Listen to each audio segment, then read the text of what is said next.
Good evening. My name is Joshua Kosoy, and I'm going to share my presentation on the Inglis University Library case.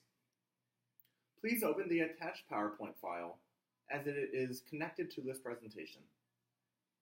Please flip to slide 2. The Inglis University Library is where the book donation department is located. Many admire the donation department because it has many books, including some of the less commonly found novels. When a duplicate book is donated, it is put aside to be sold at a book sale held by the department. Because the donations are numerous, the department approached the budget committee with a request to increase funding so they can process more books. They made a calculation error that I'm going to talk about a little later that made analyzing the situation very difficult.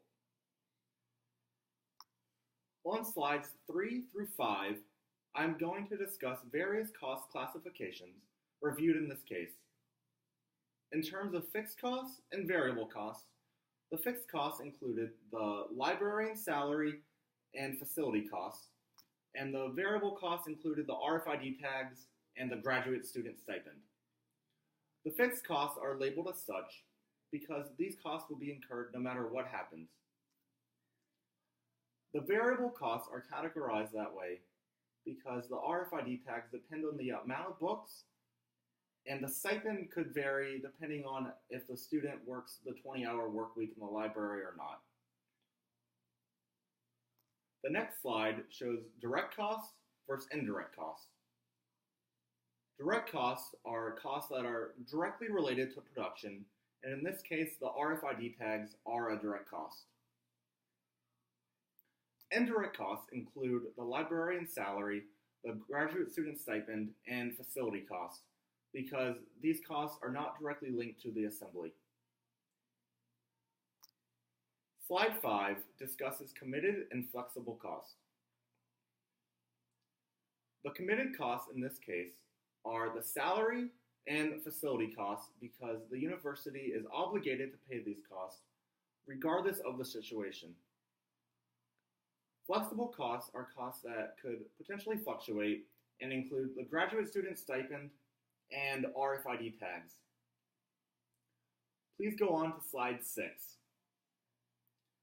As made evident in this case, cost data is extremely important to analyzing any set of data. Cost data is necessary to establish unit costs, which are defined as the cost of manufacturing one unit. In this case, the calculation was flawed because they still use the 1,000 books as their standard, even after considering adding help to their team. The number of books that should have been used in the calculation is 1,900.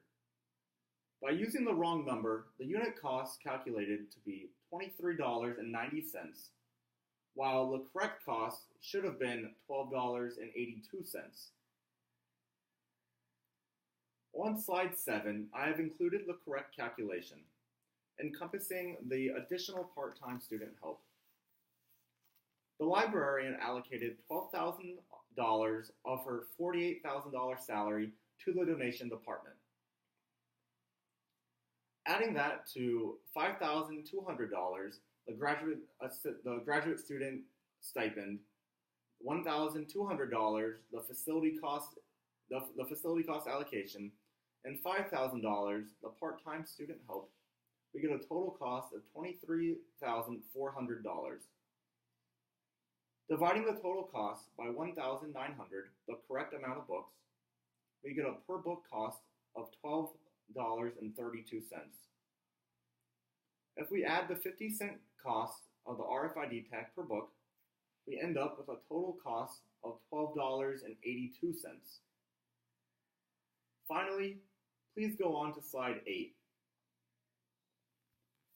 I am in support of the additional funds because it brings down the unit cost, and the additional help equates to more books being processed and possibly sold. This case is just one example of the importance of accuracy when analyzing an important decision. Understanding cost data and analyzing the correct statistics is part of the success of the library's donation department and any other company. Thank you for your time and viewing my presentation.